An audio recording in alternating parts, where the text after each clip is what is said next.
राज्य राजनीति एबे सरगरम अछि। यारी भितरे हटचमट सृष्टि करुछंती प्रदीप पाणिग्राही। चाकरी देबा नारे कही कोटी कोटी टंका हड़प करी जेल जाइतिले।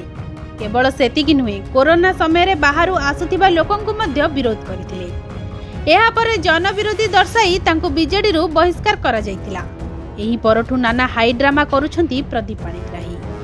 नवीन पटनायक एवं बीजेडी को बहु टार्गेट करबाकू उद्यम करथिले, किंतु सफल होई नथिले।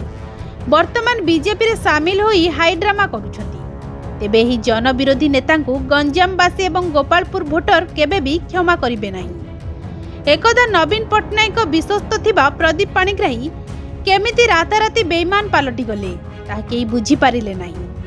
तांको विरोध रे 7टी मामला थाना रे रहिछि। ए सब विचार को नेले प्रदीप पाणिग्राही किभଳି जनविरोधी नेता ता प्रमाणित होईछि।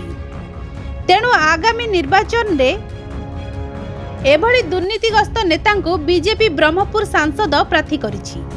ब्यूरो रिपोर्ट, डिजिटल खबर 24।